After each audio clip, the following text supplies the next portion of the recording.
forward. And we'll wait a few minutes until maybe a few more people will join. We can talk, we can start talking, you know, what do you think about the topic, or have you read the article? You know, topic is, you know, the topic, it can, you know, it can be said in different ways. You know, one way to say it is how not to work too slow, how not to work too fast.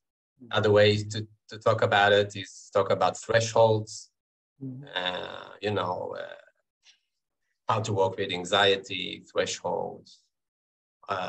You know, what do you do when resistance? What do you do when you see resistance? Ooh, yeah, right. Premature challenge, not doing enough pressures. You know, just throwing some things to the table. Sure. Yeah. Sure. And yeah, I did get to read the article, which was nice. You know, it's I used to read a lot of Davenlu. I don't read much Davenlu anymore, and it's made me feel like it might be a good time for me to go back to Davenlu and read more Davenlu again. Because it's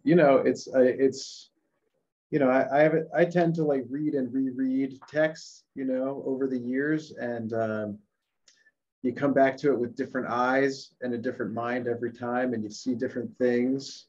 And I think it might be time, you know, I've been very sympathetic to the idea going on in the ISTDP community, the idea of return to Davenlu.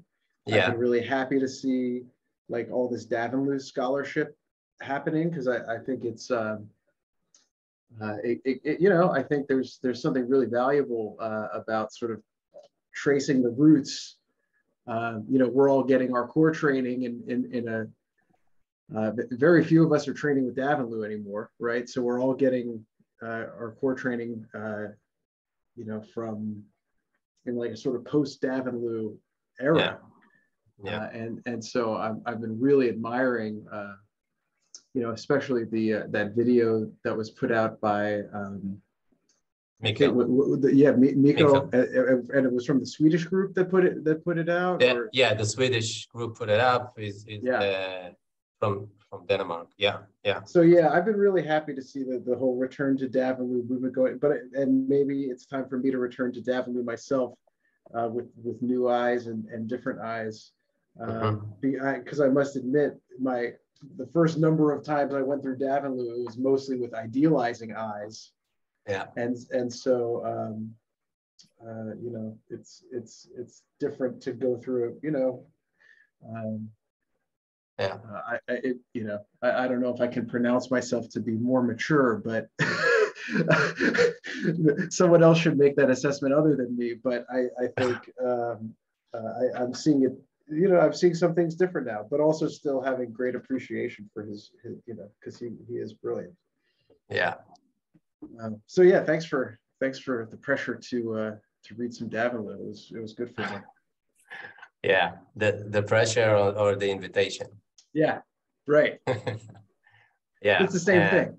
Right, you know? Right. Yeah, you know, in Alan's first generation, second generation. That's right. That's right. Yeah, and yeah. So also, I want to say thank you for the Davenlu book club that I'm a part of. So we meet every month, and we read Davenlu, and I think this is also what brought me to form these talks, and also Mikkel talk for sure about returning to Davenlu, which for me is returning to like a really a present and honest place in our therapeutic stance, rather than, I don't know, being ambitious about having breakthroughs and this sort of things. So this is really interesting for me, this combination between being really ambitious, wanting to have very good outcomes, and being really present with the patient, not going ahead before the patient, and stay present with what is coming up in the moment. Yeah, this is why I like this article also, that the context of about today talk. I really love it because there is, and he talks about it there, how he needs to modify his work with the possibility of a fragile patient. And his decisions, the way he decides about what to do and what not to do, I found it fascinating. I think we can all learn from it a great deal, trying to do any therapy and also trying to imply principles of his work. Yeah. Yeah. Yeah.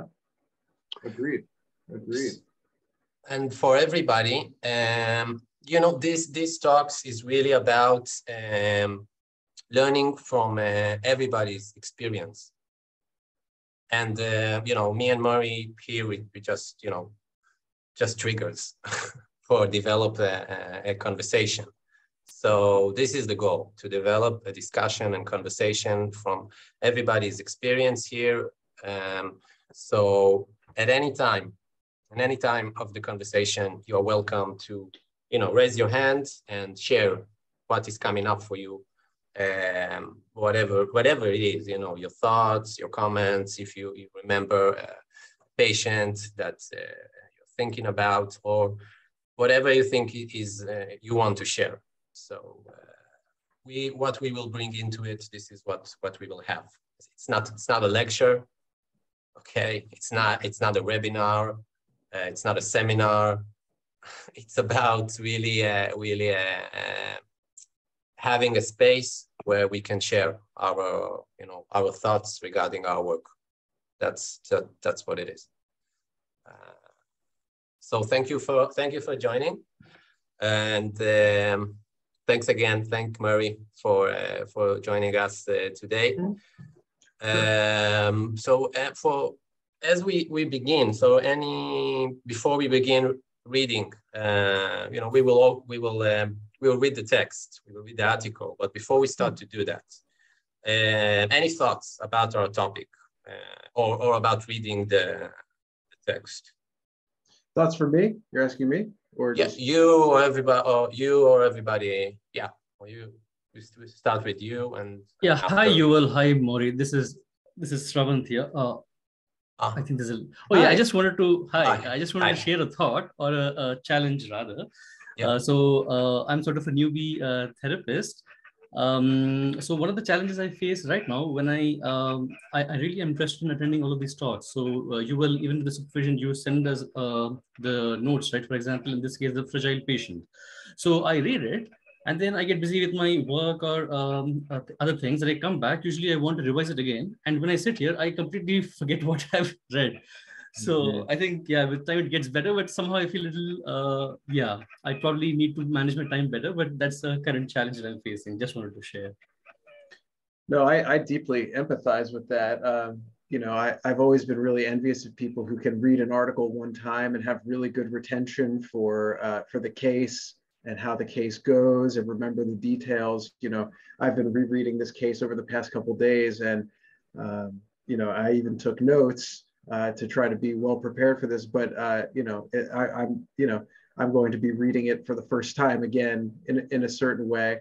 But I think in some ways that's good. I think when we study a case, there's always a risk that we'll have sort of a fixed idea of what's happening, and our mind begins to close, and then we're only going to see it in that stereotyped way over and over. And so there's a sort of blessing in that forgetting, in that now you'll look at it with fresh eyes.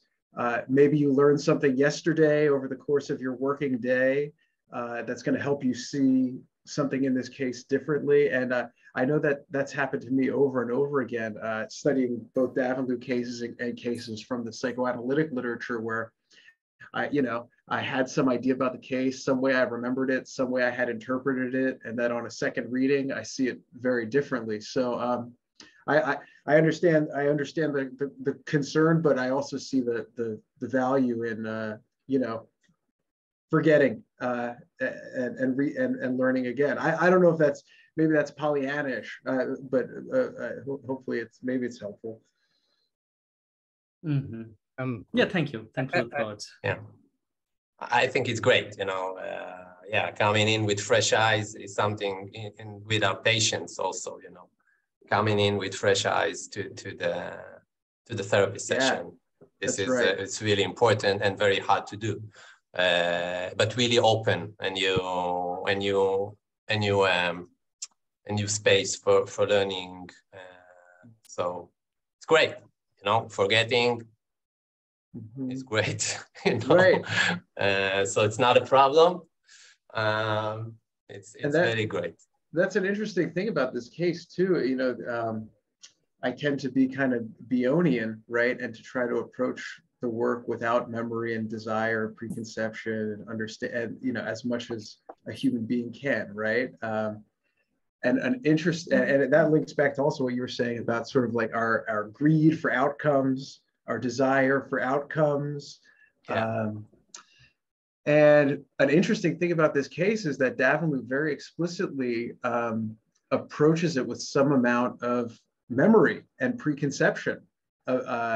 He's not guided purely by what he's seeing in front of him, but guided by what he heard from a different clinician. Now, ultimately, he makes his own decisions, and he adjusts his tactics according to what he's seeing being present with the person. But I do find that unusual, right? Mm-hmm. For as a psychodynamic therapist, he's avowedly, he's admittedly going in with some preconceived ideas of what this patient is like. That's amazing. And really not common for him. And I wouldn't think so. Yeah, I wouldn't think that's common for him. And it also goes somewhat against some of the content of what he says. Although maybe not. He's talking about approaching the patient cautiously at first, vigilantly monitoring the signals. So, again, that's not in conflict with the idea, coming in with the concern she might be fragile. This is why I love it, because he's talking about modifying, and he is, because for me at least, when I read Davenlo a lot of the time, so I'm thinking to myself, so where is the conscience alliance here? Mm-hmm. Okay. Yeah. So you come here and you do that, and you do that, and you do that, and you do that. Yeah. So you want this is your goal, and you come here and we see that you are crippled. Yeah, but he's saying it, so he's not really forming a conscience alliance. So this is, I love his work here, because the way he's approaching with conscience, and he's saying, okay, so maybe she's fragile, so I'm not going to ask about feelings, and I'm just going to focus on the anxiety. He's really forming a conscience alliance. Yeah. So I find it fascinating that he's forming a conscience alliance, really doing it, not just, talking about it in a sense, or doing it while he's trying to mobilize the unconscious. Do it in a more sensitive, maybe, if I don't know if that's the right word, but this is the word that's coming up in my mind now. Maybe we can start. Yeah. Maybe we can start going through the article. I will share it. Hey, Jeffrey. Hey, Maury. Good to see you. Oh, okay. Hey. Okay. Yeah, I didn't see that there was an article attached. I was just looking at the synopsis in the email. Yeah, just send a piece of it, not all the article. So, but we are going to go through it now. Right. But I was going to say, even just from the synopsis, and I'm sure it's here in Davenlu's paper, but it's I have the memory issue also. But what always helps me is to really have in the forefront of my mind, no matter what we're doing or what we're up to, what I'm up to, I'm always keeping in mind like what the presenting problem is. Mm-hmm. And everything kind of starts, ends, anything I'm going to do has to somehow relate there. It feels like it just contains me. And so that was missing in the synopsis. I'm sure it's here. Oh, what was her presenting problem? Right. And oftentimes I found myself sometimes lost in the sauce. And it's also because I'm not keeping that in the forefront. Like, why, we can do this, at lunch with my friends, but like, what's the purpose of it? How is it going to help them? What are they, So that's kind of a real critical piece for me, which I've learned the hard way to keep in mind. Well, one interesting thing about this case is I don't think he says much about her presenting problem in the like the preliminary to showing the case. So you're sort of it's not unlike a real first session where you're kind of lost in the sauce and you're discovering the nature of the presenting problem as you go, just through their inquiry together, and also the signs that she's showing, the anxiety she's showing, the interpersonal patterns that are showing up towards Davenlu. That's how you learn about her interpersonal problems, or about her presenting problems in this one. It's kind of discover it together, it seems. Right. Although, like, having even just their initial version, even if it pans out not to be the case, because I think that helps with the alliance also, because so many times I'll go off and running because I have all these wonderful tools, and they're like, well, why are we doing this? Why are you asking me this? Why am I, and I want to have, like, well, didn't you say you wanted to, and then you have, a case for why you're acting like you are. Right. So. Right. So it's a very simple thing, but if for some reason it's like a skipped over part. So I was talking about really connecting our interventions, right? Like why we intervene. Exactly. So it's making sense to us why we intervene. So we can also, if the patient, say, okay, why do you ask me that? So, we can be open with that. Why we ask that. Yuval, can I show one thing before we start? Can I be on camera? Oh, right. Yeah. Okay. You can. It can wait till later. I just I have Davenlu's signature in my copy of this book from when I met him. You met him. Isn't that special? You can't see it. I have this similar thing. I have a similar signature. It's really full of warmth and generosity in it. Oh, well, can you? So, when did you meet him? In 2013 and 2014, I went to his immersion course in Montreal. Oh, so maybe if you can, you want to share something about that? It's really. I'm not allowed to. I signed a contract that said I would never speak about it outside of that room. Okay. No. I mean, what can I share? It was a very complicated experience. I won't say anything that isn't sort of like published elsewhere. On the one hand, he showed cases from the 60s and 70s. Wow. I don't think he showed the fragile woman, but he showed like the machine gun woman. What's the one? The lead pipe man, I think it's called, and a few others. And so that was very educational. Although again, at that time I hadn't even graduated graduate school yet. I was still learning, and I was in a very idealizing mode. So everything looked amazing to me. I'd love to go back with sort of more educated eyes and evaluate it again. I wish I could. Yes. And then also they showed a lot of footage from the closed circuit training program, which is sort of the current Davenlu training program, which I'm not going to really go into the details. Yeah, right. And for the details, you could go to Catherine Hickey's book, and also to John Fredrickson's critique of that style of training. So it was a really mixed bag between, these classic cases with just sensitive and beautiful clinical work, I thought, which gave a whole new way of reading Davenlu, right? Because I had never heard his voice. I had never seen his face looking at the patient. And then these closed circuit training videos, which have a very different tone. And, but I will say, I found Davin Liu to be like a lovely, warm man.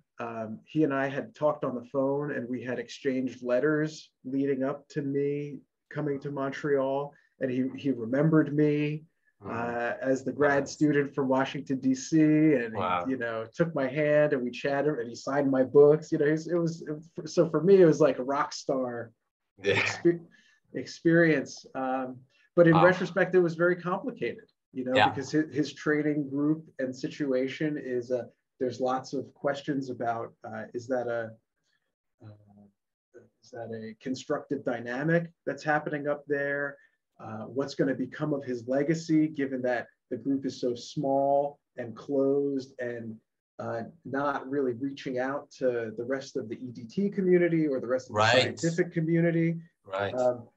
And so it was painful, and it was bittersweet in that, from the perspective of goodness. This is a man who has a really genius contribution, and will it be conserved? And and to me, that's very much an open question. Is you know, what I think we're, you know, thanks to, like, for instance, people like Alan Abbott's and all the people doing research and publishing and getting it out in more mainstream journals. There's a greater chance of Davin Liu's contribution being conserved. But I still worry that the reach of our little community is too small, and we're too siloed, disconnected from the rest of the psychodynamic world. And yeah, so those are some things that come to mind about my visit to Montreal. This is, thank you so much for sharing. It's so touching and very important. And also, you know, why ISTDP is not more well known, so it is, but it's still very, very, very small. And reaching out to other, to psychotherapy, to psychodynamic therapy, but also to other approaches, modifying the work, not being rigid about the work, modifying the work, being open. I think it's so important. This is, I hope, this gathering is what it's all about. I agree. Relatedly, I noticed it was yesterday in Facebook. I didn't read the details, but it looks like Alan's doing a talk about idealizing this method, specifically Davin Liu. I'm going to sign up for it, but I think it's really related to what you're bringing up right now. And I swear I'm going to back off in a minute, but what you just said, Maury, about going up there, I did the same thing, the immersion week, and with him, but pretty much with everybody, all the kind of heavy hitters, that we learned from, or that I learned from. It was so important for me to hear, and not just read transcripts, but to hear that Davin Liu was doing Davin Liu. Davin Liu was the therapist doing the therapy. And if I just take his words, his transcripts, and put them in my mouth and speak them, it is not going to be responded. Even if I had the same patient in front of me, it's not going to, the patient is not going to respond the same. And it wasn't until years later, but I think that's just like a developmental way that we learn. We have to parrot, and then we have to find our own voice. And, I've been close to 20 years now that I've been at this and struggled with it and tried to, I wanted to be like Patricia, I wanted to do it like John. And it wasn't until I fricking just dropped all that stuff, found my own voice. I didn't give up the model at all, but I've just found my own voice, and then it became pleasurable, it became easier, got better responses from it. But I think it's like a necessary evil that you have to kind of go through that. So it's not a problem, but just be aware that that's not the end of it. Is like saying those words. Going back to forgetting. And that's something I've struggled with lately as a teacher is, are there ways of going about teaching ISTDP that of course, we can't prevent idealization. You can't stop it. But are there ways of teaching that can at least help to not inflame that tendency towards idealization, towards mimicry, towards copying? Can we help people learn, careful, self-reflective, clinical thinking? So which is really what Davenlu is advocating, so that they can creatively learn to apply principles rather than to rigidly apply techniques, right. Or interventions.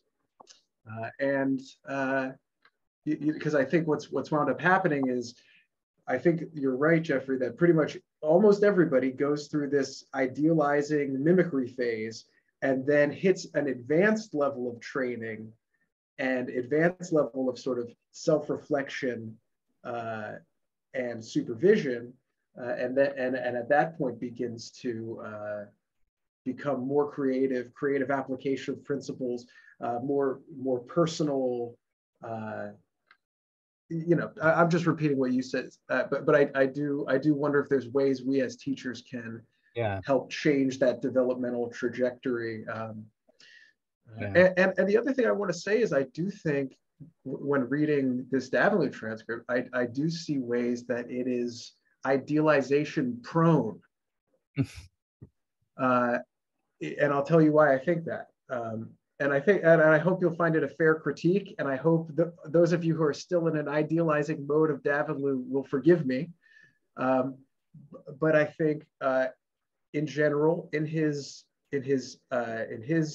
comments and inferences about the case, no alternative conclusions are explored. There is only one interpretation of events. Everything makes perfect sense in terms of his schema, even if, as a skeptical or reflective reader, you can think of alternative explanations. None of them are explored or given credence to. And so if you think about an anxious young learner trying to understand how therapy works, and then you've got this article you can read that basically makes it sound like this is the way things are, and it's the only way things are, and there's not much question or critique to be laid out about it. You can see how the forces of the anxious mind of the learner and the certaintistic tone of the author could co-create that kind of dynamic, for better and worse. For better and worse, because idealizing Davenlu, did it hurt me in the long run? It led me to read and study a lot. It led me to think a lot and try to learn a lot. And then, but I do, yeah. But there's problems with that too. And I think too, like, just as a disservice to ISTDP, that we've had, we idealize, but then there's people who enter and then they watch a tape and then they're just freaked out about it, and not idealizing, but demonizing and just running away from the model when, they don't have to, if they just stuck it out and didn't take it so literally, there'd be more of us, I believe. Right, and that can be an artifact of the presentation style too. I mean, maybe that's what you're saying, but if you go to an audience and show a tape, and any tape, like any human information, is open to multiple interpretations. But there is a tendency among our teachers and just among all of us to teach the tape as though there's only one explanation, there's only one possible way of understanding the tape. The tapes we usually present them as though it's the model being done correctly and sort of beyond supervision, beyond question. And I hope you'll find that to be a fair statement. I don't know if it's universal, but I do think that tends to be the case at our presentations. And yeah, anyone with like sort of the least bit of paranoid tendency in their character, fears of being invaded, fears of being controlled, is going to head for the hills, right? Because they're like, it's going to feel very sort of culty and dogmatic to them. if we're not able to give our presentations with a certain air of skepticism, that these are clinical hypotheses rather than clinical truths or facts. And then alternatively, people who have more idealizing tendencies will say, oh, I finally found a genius teacher. I finally found a genius method. I finally found the answer. And you'll have a cult-like dynamic around a teacher or as an element of the community. And those are the extremes. There's a lot in between. There's lots more moderate positions, but you do see those extremes happen.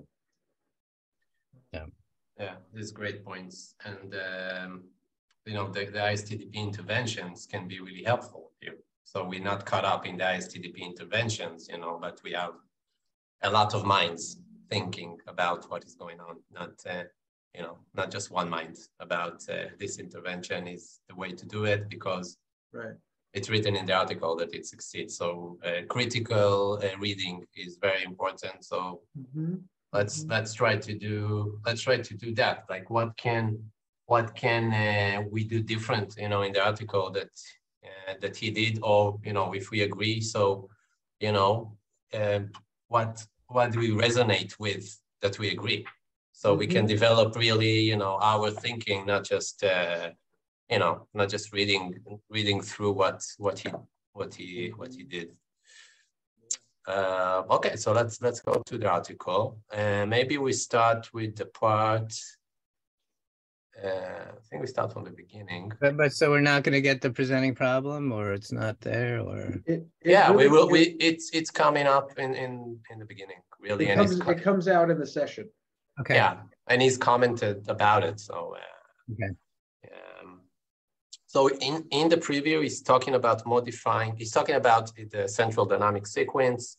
How we usually start, you know, with pressure, you know, inviting to do something healthy for the patients, and then moving to the defense work, challenge the defenses and the resistance, and then going to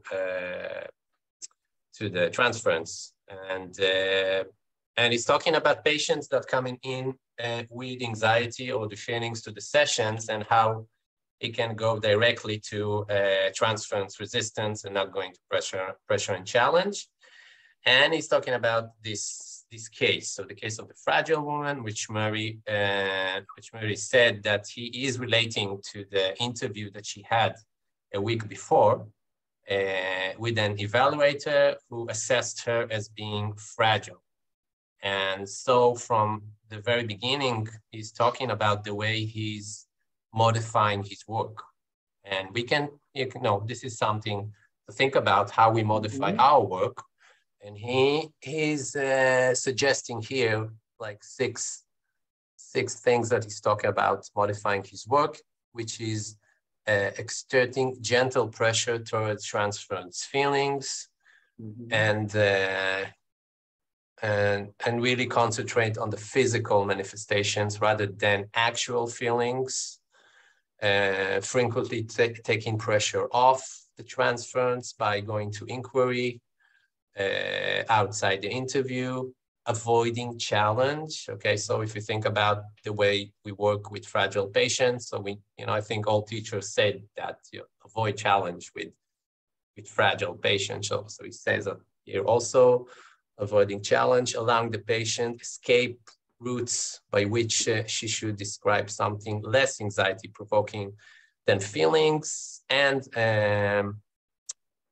proceeding less fast. So actually, like, you know, putting your feet out of the gas, you know, stepping back a bit, but of course is still staying focused. So so as I said, you know, Maury or anyone else, you know, anytime you have something you want to, you know, you want to jump in, say, comments, or just, you know, just go ahead.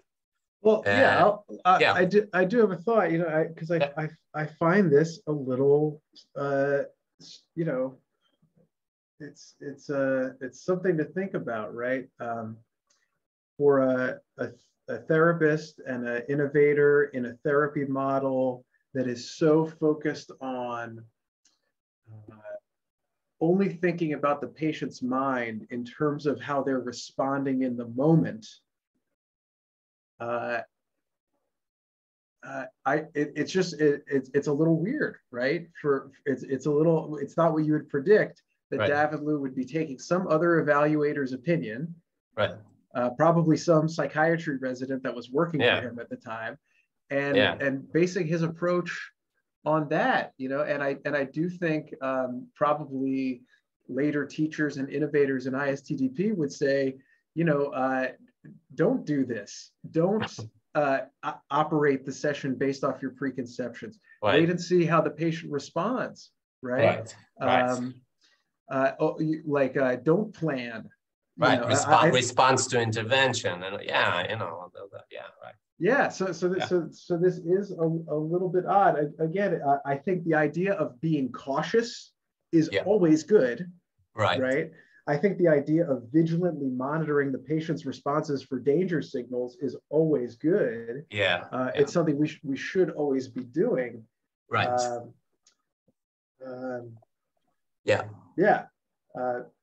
I agree. But again, it's just not what you would expect from David to have all this preconception sort of clouding his vision as he goes to meet a new person. That's not what I would expect from him. So that's an interesting one. Yeah, this is why I love it. I just love it, and I find it's different. It's different, and I find that, you know, when we graded our work or the graded format, I just love it as the standard format. So I like the graded thinking as the standard thinking, you know, to stay about the standard format. So you go to pressure and challenge. So what are you going to do about that? Blah, blah, blah. But, you know, I find it for me not really helpful. You know, it's helpful in some stage of the therapy, but for sure not in the beginning of the therapy, maybe with very little patients. Or, you know, for sure for someone that is learning ISTDP at the beginning. And in the beginning, I would say for the first 10 years. And so I think that the graded approach is something that is very important to learn, and to graded our thinking, to graded our technique, just to you know, hit the brakes. Right. And so I Better love safe than sorry. Yeah. Exactly. Yeah. And it speaks to the question of going too fast or going too slow, right? How do we determine that? And to me, what I've learned over the years, it's follow the unconscious, right? The signaling, the body, the patient is going to tell you, you know, what resistances, what responses come up. That's going to tell you what's too fast and too slow, not what some other evaluator decided about them. So anyway, so let's see what David does. Yeah. As in he said that as we will be seen, so the intervene to great extent decreased the level of anxiety, and the patient is able to describe the disturbing transference feelings stirred up in her by her previous interview, and doing so in such a way as to take it absolutely clear that she was not suffering from a fragile ego structure at all, and was a good candidate for intensive short-term. So she actually is coming for what will come up in the session, that she's coming for evaluation. Is ISTDP is a proper treatment for her. I will skip a little bit. Something I think is important here. He says it is worth mentioning also that this interview, similar to those I have already published, demonstrate signs indicating actually what you said now, Maury, the operation of an unconscious therapeutic alliance, which is the author's opinion, is the most reliable criterion for short-term dynamic psychotherapy, which is actually what the patient is showing us, right, in the session, you know, content, you know, signaling from the unconscious, talking about other relationships, you know, what he thinks about other people, and so on and so forth. Right. Okay, so we start the interview. Okay, so we go the phase of gentle pressure, he says, towards the transference, alternating with inquiry. So the patient enters the interview visibly anxious. So, important information, of course. And you'll see here, Jeffrey, that he skips inquiry. He skips saying, what's the problem? What do you want to work on? He goes straight to the anxiety of the transference and then uses that as a vehicle to then explore, whether what's happening here happens out there and bothers you elsewhere. Right.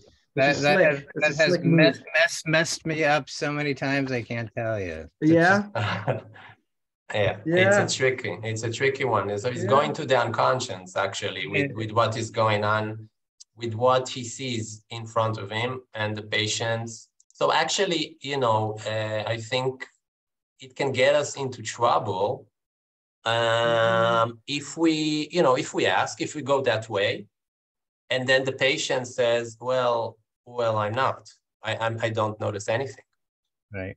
It's a therapist's ego. It's the ego. It's our therapist's ego, I say.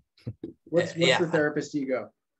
To go in to, before you even know what they're there for and start intervening, because I have these abilities, I have these interventions, let me go for it. They're really useful. In what context, for what purpose, why did this person, so, I mean, anything you hear me say it like that, I have done over and over and over again. So I say ego, I should say it is my ego when that let me not generalize. And look, I think we can also get ourselves into trouble going to inquiry with certain patients, right? Some patients, if you don't start addressing how they're reacting to you, what concerns they're having about you, very quickly, projections can mushroom out, paranoia can increase. You can have a totally flat process with a hopeless or detached, or a patient who thinks it's pointless, or sometimes if we're trying to do inquiry, that's a dead end too. But again, this all goes to show it's like tailoring our work to the patient rather than any preconception we might have about what's the right. And it is interesting, there seems to be some preconception with Davenlu here, that he seems to think the right thing to do here, and I guess we'll assess whether we agree. He seems to think the right thing to do here is to talk about her anxiety right away, which is, it's like make your move, doc, and then we'll see what happens, What does anyone think? Like, what do you think about that? Because we can just, open it up. If you have, what do people think? Because you see a patient coming in with, you see he's anxious, okay, and he's asking, how do you feel right now? So he's going for that. Like, what do you see?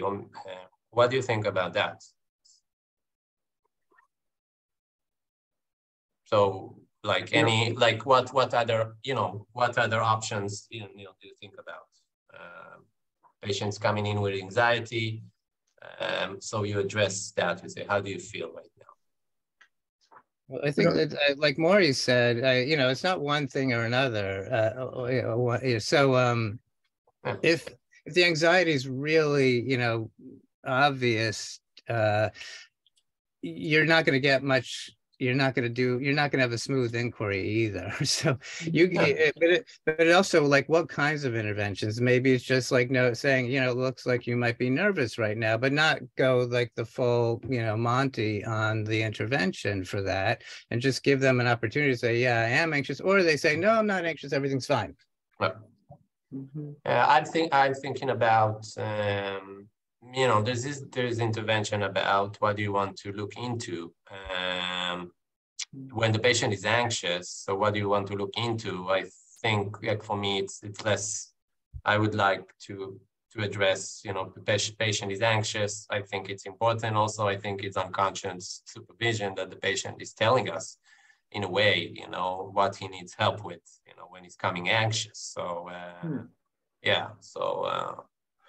okay, so maybe we just go ahead a little bit. So he asked, how do you feel right now? And the patient said, a little bit nervous. And he comments, the patient has mentioned the feeling. And the natural step is to direct her towards the actual experience. Here, however, the therapist carefully allows the escape, the escape route of describing only the physical manifestation of her nervousness. So actually you can learn about, his language also, so he allows her to escape, from her feelings. So whoa. Yeah. And So he, and one piece that's missing, he comments on it a couple times during the transcript. He says the patient was sighing throughout, but there's no annotation of nonverbals in this segment, and to me, the quality of an intervention hangs on what is the physical nonverbal response to it. And so I would really like to know what were the signals in response to these interventions. That makes it really difficult for us to evaluate their quality or their success. At least, it made me miss seeing the tape. Made me wish I could see the tape. Yeah. Because it makes it much more a matter of opinion with whether we like these interventions or not, and we have much less data to support different hypotheses at this time. I think, I'm not sure, but maybe, so there isn't mentioning about the nonverbal because about the sighing mostly. Maybe she wasn't sighing. And maybe it is, it is cognitive, and he let it happen, like the way it is, and actually being patient the way he's writing about when before. So maybe he's just following the following the UTA, but not through sighing, through the links, through her memory. Through UTA words, through whispers, but not through sighing here. Maybe it's a possibility. Could be. Yeah.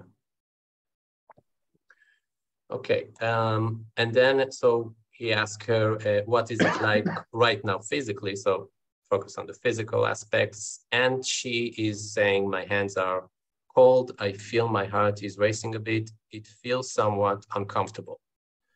And he comments about the therapist knows that this nervousness, again, the therapist knows, right? So this is also something to have in mind. This nervousness is likely to be concerned with the patient's feelings about the present interview. He seeks confirmation, so there is no seeks confirmation of this, and having received it, he directs the patient's attention towards these feelings. Thus, he is already approaching the transference. Right, so I found it really interesting, his commentary. I love his commentary, it's so, you can learn so much from it. What do people think? So there is the therapist knows. Think about yourself, when you sit with a patient, if you know, you're in trouble. Right. At least he said he knows that it is likely. So he leaves it still a little bit hypothetical. It's not completely certain, Yeah. But again, I saw in the comments someone named Rebecca said, it's not an idealization is not an artifact of the model, I think is what was said. I have to look again. It arises from the individual, not the model. And I will say, I agree, it arises from the individual, not the model. But I do think that there are ways of teaching the model that help to reinforce idealization, that do not actively counter that idealization, that contribute to that idealization, and even can exploit that idealization tendency in neophyte trainees. And you could, if you wanted to be tough on Davenlu, you could make that claim about comments like that. That's he really, the therapist knows, right? Yeah. That's a very modernist claim. That's a very objectivist claim, which is open to a lot of possible critique. I'm thinking about, when we know something, when we're sitting with our patients, And when we know something, it's different about knowing something and behaving like the way we know. You know, if we behave like we know, so we are in a one-up position, right? So we know something the patient not, it will definitely affect our intervention and affect the communication and the way it will come through to the patient. But you know, if we see something, you know, and yeah, we see something and then we share it. So we are open with what we see and we share it. So together we can discover it. So, and I think this is the danger of writing in this way. The therapist knows, and when you learn it, so you say, oh, okay. Oh, I don't know. It's dangerous. It's you know, who's writing this? It's Davenlu and Mallon, right? David Mallon is the ghostwriter, allegedly. I right to understand all of the articles were written by Mallon, from what I know. and so you know, they are two you know, male physicians in the cultural context of whatever it was, you know, when these articles were being written, the 80s, you know, they had trained in the 60s and 70s, they're writing in the 80s, they're at the peak of their career. I think it was maybe natural for them to assume a sort of knowingness, a sort of objectivity and expertise that we can't blame them. We can't blame them for feeling that. No. But yeah, it's again, as we think about how we're going to teach the next generation of ISTDP people, you know, and try to grow the community, we have to think about, you know, can we afford to continue to present ourselves and our thoughts in as though we're objective, as though we know, and also, like you said, the clinical problems that stance can get you into are just terrible. So yeah, very good. I'm also just thinking about, you know, watching the actual video, and I wonder how this group here would respond if they saw the video with Davenlu sitting there in his white coat, with a cigarette, and just his presence, you know, this very stern, you know, formidable person there. You know, there's nowhere in this reading that we would be able to kind of see that. So that's right. That's right. Okay, so so he seeks confirmation for this, and having received it, he directs the patient's attention and towards these feelings. Thus he is already approaching the transference, and he goes to, so how long have you been like that? So just is exactly something goes to inquiry. And she said, since about 5 minutes after arriving here. And so you didn't have it before, you mean? So it has to do with here? Yeah, I'm fearful. I'm not really sure what's going to happen. What do you have in mind about what's going to happen? I don't know.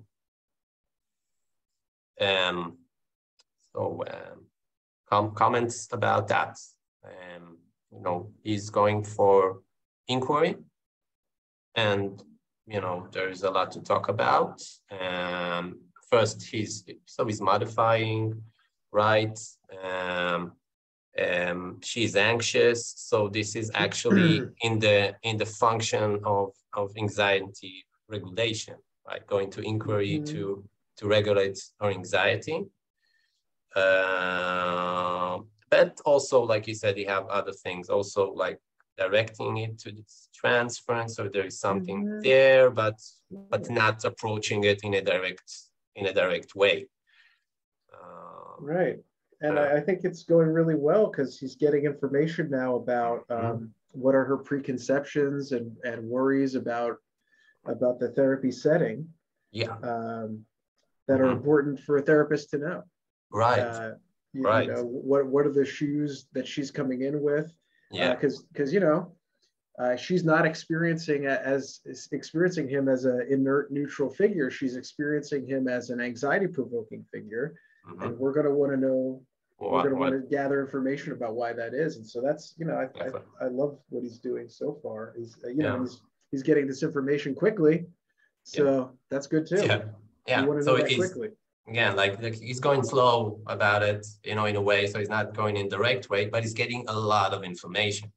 And also speaks about, it speaks about what I've heard recently, which is, I think, is very important.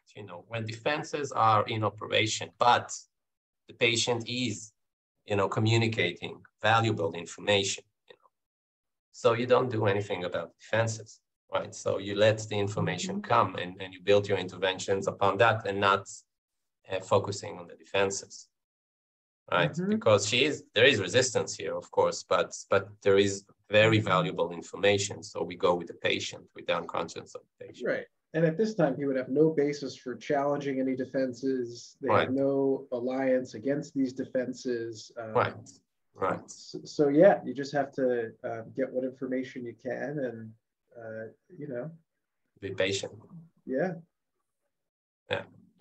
And tactful. Yeah, right. Because it doesn't make sense to to challenge here. Right. You don't want to get a misalliance. Right. So does the patient, he said, has avoided the question, but the therapist makes no attempt to challenge this.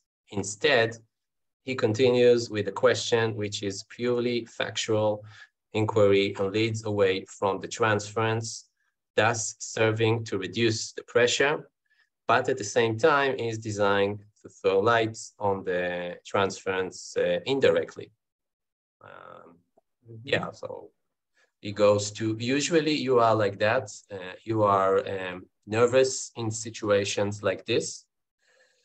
And she says, not all situations. And again, she gave valuable information, but there is a certain reaction that I have in going for interviews or meeting people for the first time professionally. Not so much in personal interaction, like meeting friends. So this is very valuable, like it's very specific also. So this helps to direct the interview and the interventions. So the therapist asks a question which gives the patient the choice of speaking about feelings or continuing with physical manifestation. She chooses the latter. And this is really interesting to see, like the way he's talking about, so giving her choice, and maybe, he sees it and as a way of gentle pressure to will, in a sense, the way he sees it, like, what do you want to talk about? This brings for me another thing with Davenlo that I never read that he's asking is, what do you wish for you to happen here? Like, what are your wishes here? I never saw an article of him that he asked that. Anymore, he says it. He says it. You come here on your own volition. You come here on your own will. But he never asks, the patient, what are your wishes? What do you want for yourself? Never. So it's interesting because he's mentioning here, so and giving choice to the patient, but he does it in a Davenlo way. All the time thinking about their conscience, implications, I think I would stop here. Again, I'm going to harp on this presenting problem thing. She says, just in these professional situations, when I'm with my friends, I'm perfectly fine. I'm like, where is there a problem? Whenever I'm meeting somebody professionally, I'm nervous. It's not something like, oh, there's something wrong with me. It's like, I am nervous because it's a new situation. I'm trying to, make an impression, whatever it is. When I'm with, if she said, oh, it happens all the time, and even with my friends, then, I'd start to get curious, or maybe, explore that more. But I really do feel like this doesn't have an infrastructure that it could have already if we knew exactly why she was there. Like, does this matter or it doesn't matter? So far, I'm not seeing pathology or, how it's a compromise to her life. She said it's only in professional situations. So that's why I would kind of pause. Yeah. Well, I think something interesting is about to happen. And again, I don't know if it answers your critique, which is a valid critique, Jeffrey, but so she's saying it doesn't happen in personal interactions like meeting friends, right? So we know she's not experiencing Davenlu as a friend. Oh, and okay. right, so that's interesting. She's not experiencing it as just like a regular guy that she can converse with. She's experiencing it as something else. And so we need to learn what that something else is. And she's been a little bit vague about this issue. Well, she does say she is calling him a professional. You know, she's and it's an interview, right? But the question is, what I'm wanting to know here is, okay, so what are the specifics of interview, of meeting someone professionally that are anxiety provoking? Because even that can be a low stress interaction, depending on your psychology. So I think on the next page, okay, you get something really interesting. Again, it doesn't answer your critique, but it is interesting information. I'll be patient. Yeah. I think it speaks about really following what's coming up in the session, and be curious. Maybe she does. Maybe it's just one session therapy. Maybe there isn't, pathology here. Okay, maybe this woman is really healthy. This is something we need to be open about and be curious about, and to find out with her. So I think it speaks about also building our capacity to bear, again, that we don't know yet, that things are coming up, another thing is coming up, and be curious about other things that is coming up, and maybe our anxiety is coming up, that's whatever it is related to. So being So soon she's going to get more specific about what's the nature, why does this whole professional interview setting make her anxious, and that's and that, I think that's really important information for Davenlu. Okay, so what do you say? Okay, so we were so the therapist asked a question which gives so we want that, and the therapist, so what else do you experience beside pounding of the heart? Again, it goes to the physical, and she said, and cold hands, actually saying the same. And the therapist received the message that she would rather not talk about feelings. He does not challenge this for the moment. So he goes to, your hands get cold. Again, just the same, the physical, and any other experience physically. And she says, "Oh, I have to urinate more often." And he comments, so the therapist has noted that her presenting anxiety is a general phenomenon, and he now asks a question which is part of the psychiatric inquiry, but can also be used to lead naturally into the psychodynamics. And it goes to how. And it does. And so how long would you say you have been like this? So he's really focusing on, so this is what is so interesting here. So he's modifying, and he's not asking for her feelings other than physical, the physics of anxiety, but he's really focused, okay? He's really focused about this anxiety provoking situation.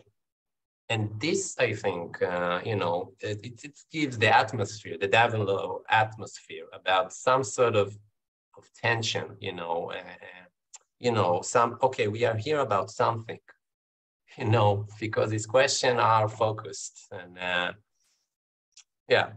this is what's coming up about that for me. So he says, how long would you say you have been like this?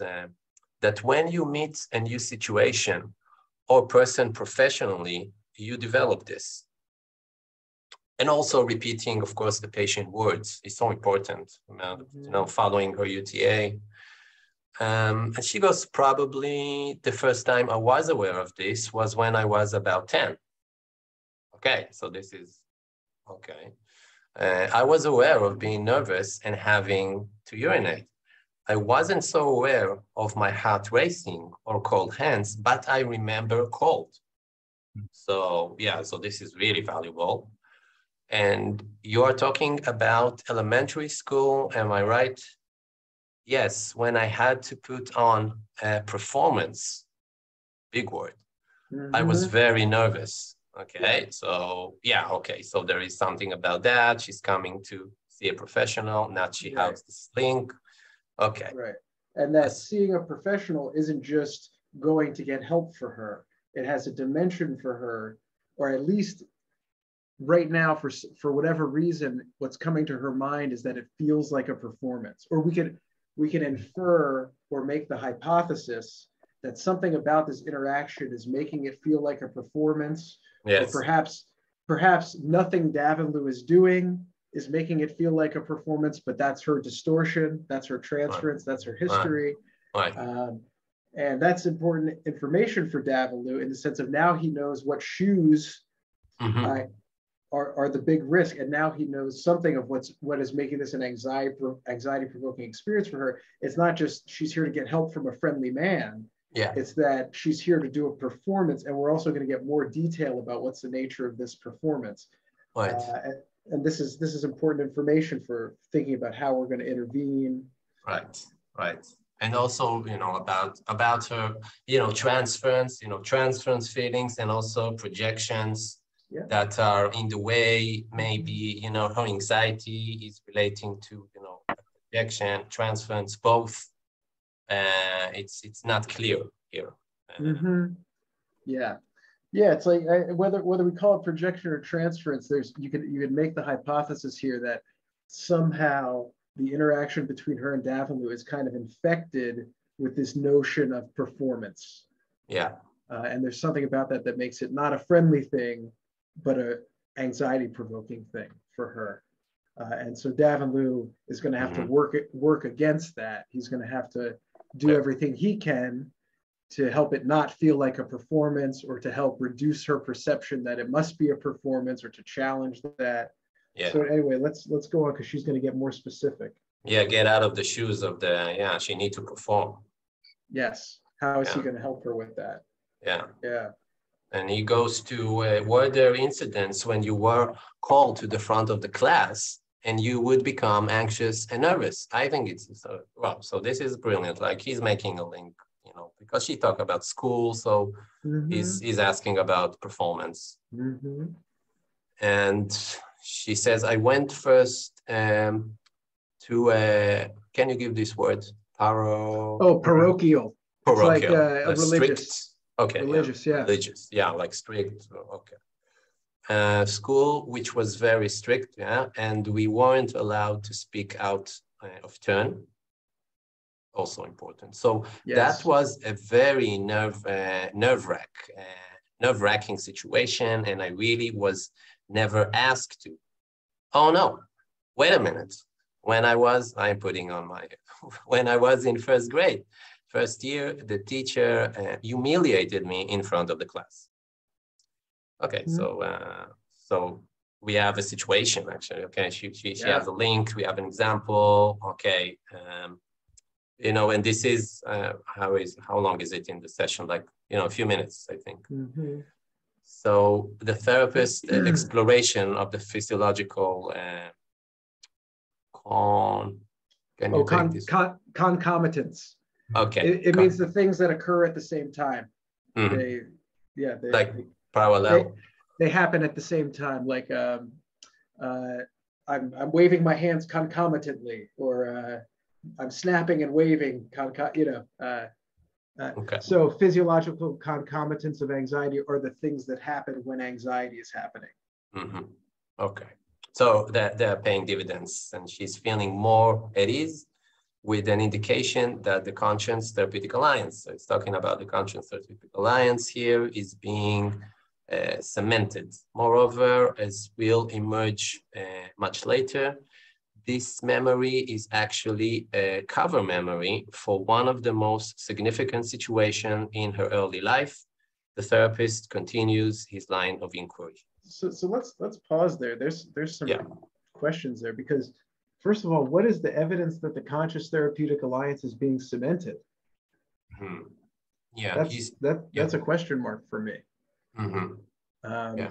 I see her participating in his inquiry. I see her reflecting in response to his questions. But, you know, could that be an artifact of compliance? Could this be a performance already for her, where she fears she'll be humiliated or slapped if she doesn't do it right? Or if she, you know, he's prompting her, so she must, you know, she can't speak out of turn, but she can speak when prompt, right? So is that so again, you know, I would want to see more evidence. I would want to see what the signaling looks like. So you know, I'm inclined to trust Davenlou's assessment, but as you know, as a skeptical reader, it's like, you know, I'm not convinced. Right. No, when we can think about if she, you know, primed to perform, and if she is performing, so her anxiety will be less. Could be, yes. Could be less, right? Because you know she's in the projection. So if it is what it, you know, it's a possibility. So it can be too fast because her anxiety is lower now. So it means that the conscious therapeutic alliance is you know. Yeah, I would say, like, he uses the word cemented. I would say it is a good sign of what she, you know, that she shared what she shared, because she ultimately did share something painful. So it's that she was humiliated in front of the class. Like, that's a painful thing to bring up. So, you know, it's a cemented, a good sign for the alliance. Could be, but not. Could be. Yeah, could be. Because from a latent content perspective, we can ask ourselves, is she experiencing Davenlou? Is this memory coming to mind now because she's experiencing Davenlou as strict? Does she feel she's not allowed to speak out of turn with this conversational format of the interview as opposed to a more free associative one? Does she fear humiliation here? Is that why she's anxious with him? Or is Davenlou's approach with her at risk of enacting this dynamic that she's describing in her relationship with the teacher, right? And so it could be either way. No matter what, it's good we're getting this information. But there's a lot of questions about what it means. And so hopefully Davenlou is being cautious as he would prescribe and considering all those possibilities. And only after the fact, when he's reviewing the case with Malin and it's been a great success, only then are they certain that this is a sign of CTA as opposed to something else. Yeah, good point. Yeah. And it is interesting because later in the case, you learn all about her masochistic interpersonal dynamics, you know, her self-destructive, pleasing dynamics with men in her life. Yeah. And the same question is there of, okay, are there ways in which Davenlou's style with her enactment is enacting it? This is very important questions, you know, especially when you work in ISTDP. So important, you know, to get out of the shoes, because we are ambitious. We do, you know, we go to the transference, we go to direct. So we need to be really cautious that we are not in the shoes when we do it, and not do it in the shoes. I don't think it's therapeutical. Okay. So it goes to what age would you say? 6, 7, 8. What was the humiliating situation? So it goes for an example in the past, which is also, you know, it's not really common, you know, if you think about it, you know, going to the past so soon.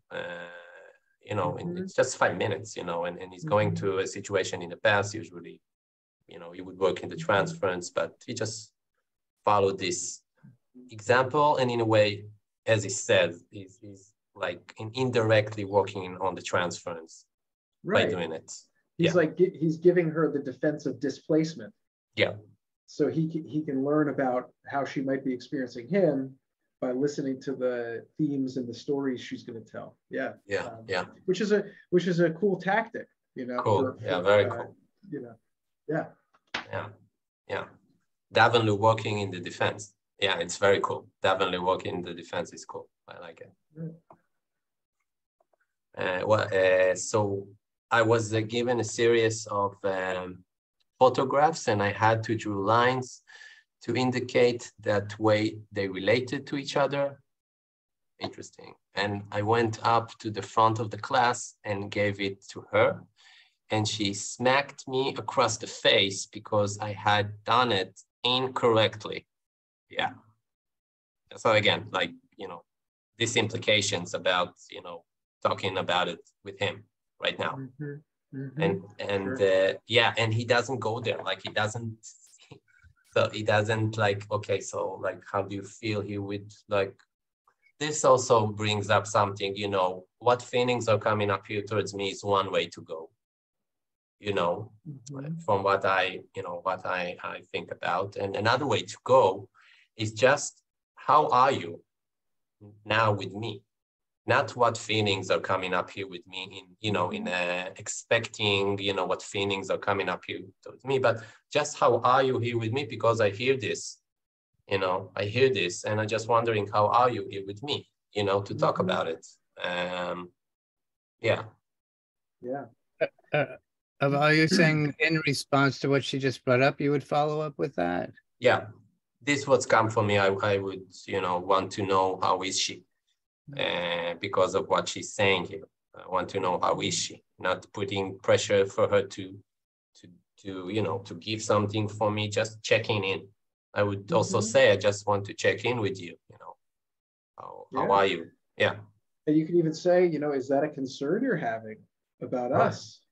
Right, that this will be a performance that that if you fail, you'll be smacked. You know, it might not be really pay off to make that link explicit.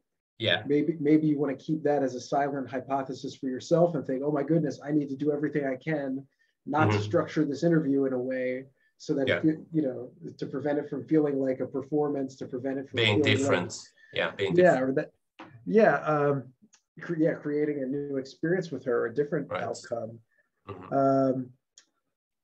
But yeah, you could directly inquire about whether she fears that about you. But it's interesting that what Davilu does instead is he begins to explore it as a specific example, asking sort of for feelings in a specific example in the P. Which I mean, let's see where it goes. You know, if you go with my hypothesis, this could be a technical error, because to me at this point, it's more important to work on clearing up this scenario, because if you start exploring this as a specific example in the P and pressing for feelings in the P while she's experiencing you as an audience or a teacher that she has to perform for, maybe she'll give a performance, but it'll be as a part of a repetition of a sort of pathological transference dynamic. So, but anyway, let's see what happens. I don't remember what happens. You guys make it so complicated. Meaning, like, no, what I'm saying is that, like, you know, I thought God made it complicated. I'm out here thinking God did this to me, and you're trying to. You're assigning me more power than I got news for you.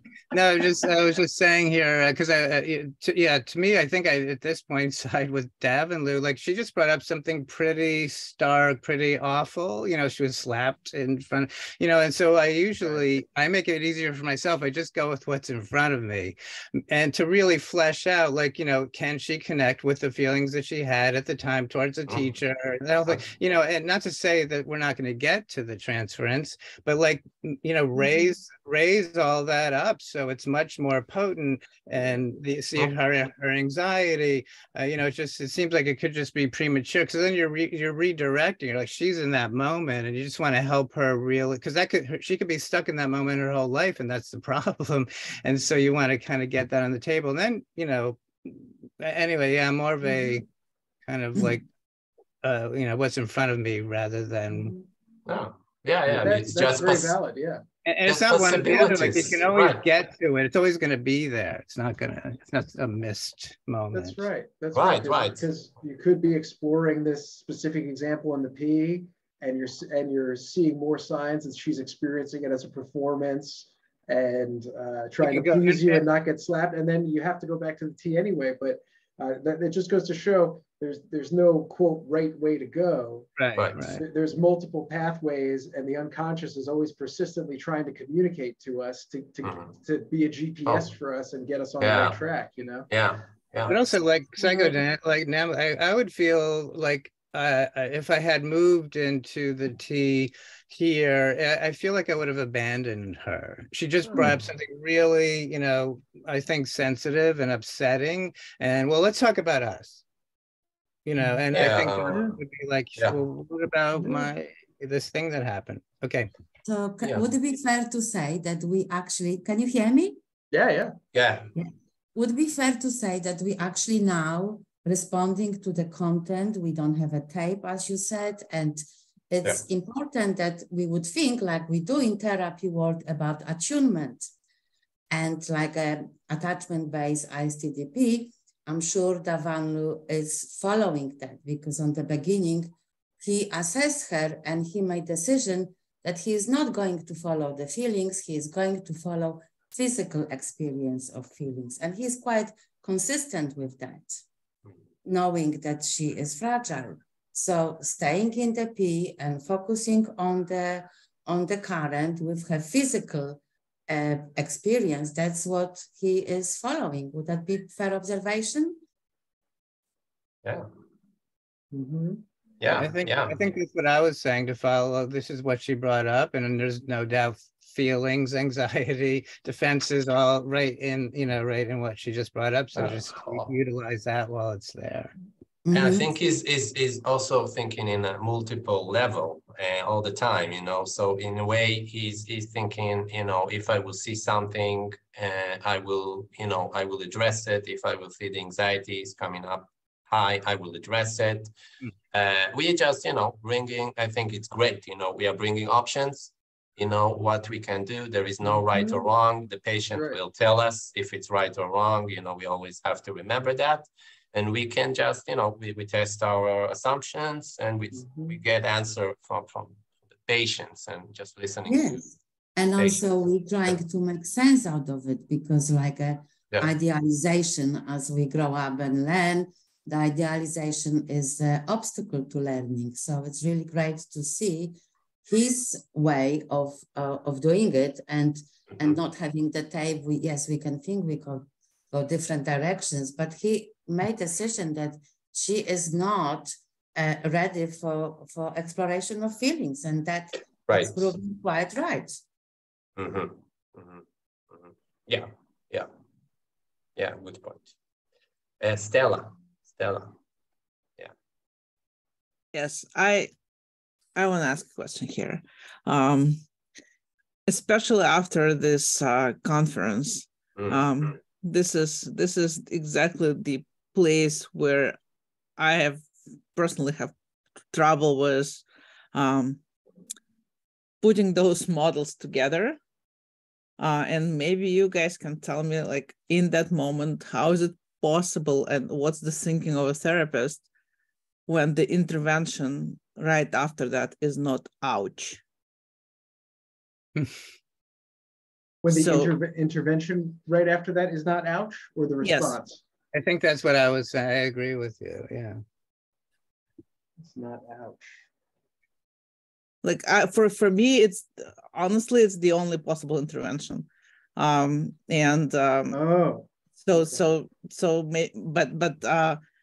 I wrong? Is it like, is it harmful?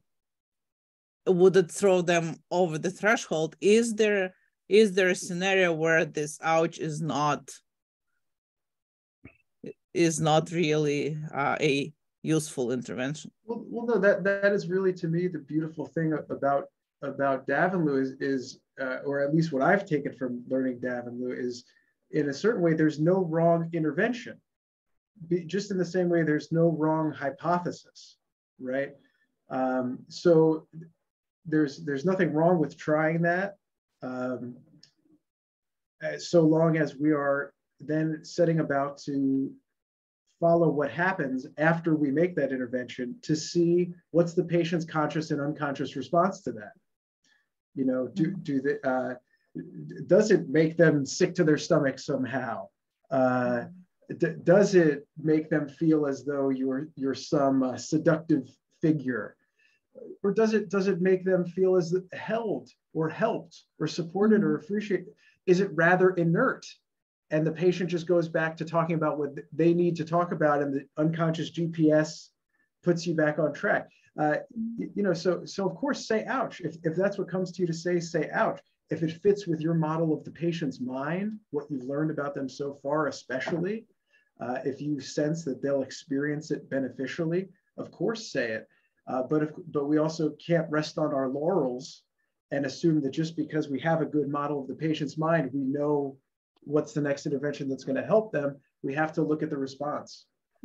So again, you know, I think, you know, to me in therapy, there can, maybe this is a risky thing to say, but there can be no interventions, I guess, within reason that are off limits, as that would take out the creativity and the personality and the originality of the therapist and the authenticity of the relationship.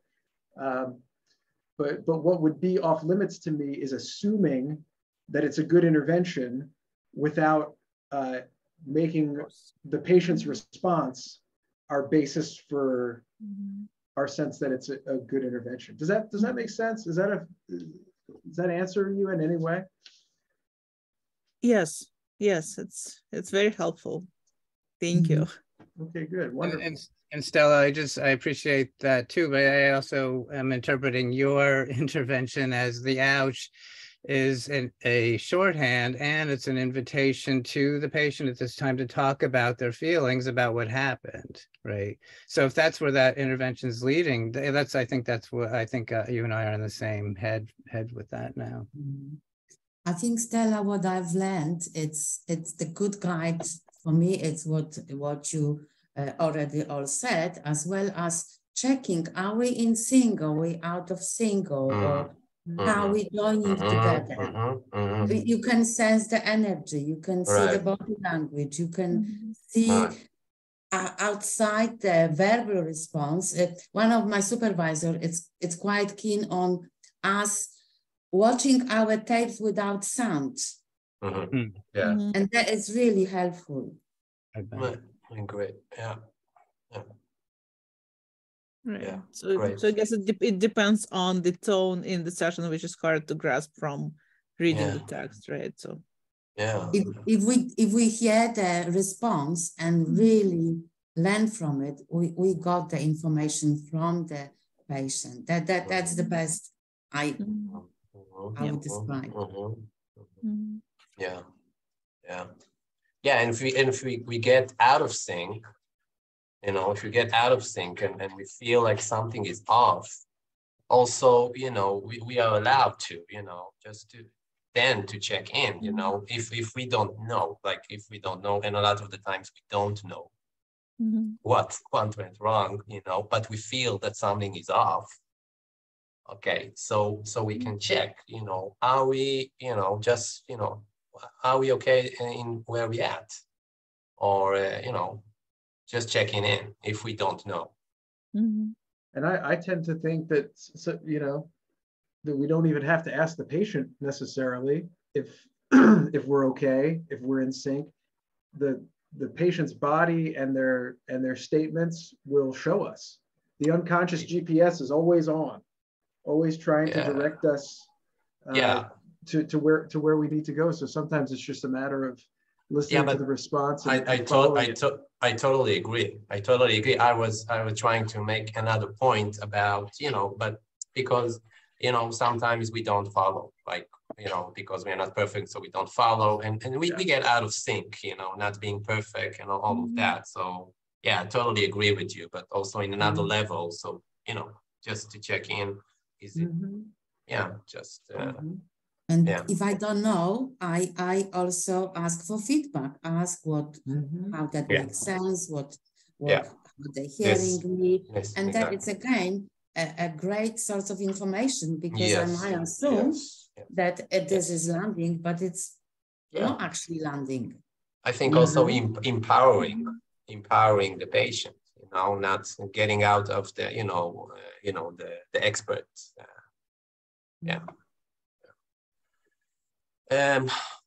Okay, so what do you think? Like we are almost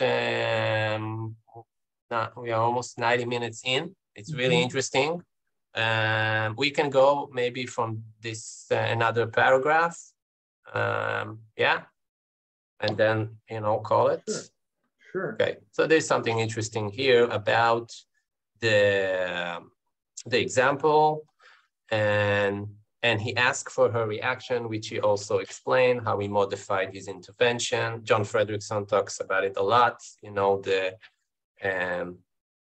how charged is the word, the feeling word, so he's not asking for feelings, he asks for reaction here. Just to modify his intervention with that, which allows the patient, again, the escape route, instead of saying what she did without this kind of like more focusing on the trigger, without describing how she felt. And what was your immediate reaction? I cried and I know, and then he goes to something really interesting. So it is a situation that in front of the class, she humiliated you. So this is actually the trigger. But then your reaction was weakness. Okay, so and then he goes about the use of the word weakness here, like needs to be discussed. So at first sight, it may seem rather unfair on the therapist's part. After all, a child of 8 is humiliated by a person in authority, has little option but to cry, and as we see later, to appeal to her parents for help. At the same time, however, the therapist knows that crying can be used as a way of avoiding massive underlying anger, and moreover, that this defense can become ingrained and be used in later life at times when the expression of anger would be much more appropriate. Also, the patient has made the link between this incident and her current anxiety interview situation, and she has arrived at the present interview in a state of considerable anxiety, which is given rise to somatic symptoms. Okay, so this is really interesting, Maury. What are your thoughts about it? Or about this segment? Yeah, about about the segment, and about is like preparing, the way in a way for the anger, like for the unconscious, like putting in the word weepiness. And also, I think also talks about, something therapist speaks about a lot, validate the, the core, the pain of the origin of the defense, validate in one hand, on the other hand, helping the patient, face what they have been avoided. And it speaks to that. It's mixed, Yeah, I mean, tell me what you think here. This may seem a little bit heretical, but I feel that Davenlou seems to be confessing to a bit of an agenda here, and also to certain assumptions about what's beneath or behind the defense, or even about what is a defense. The idea that he labels her crying weepiness, that he presumes that there was a more appropriate feeling that she ought to have been feeling.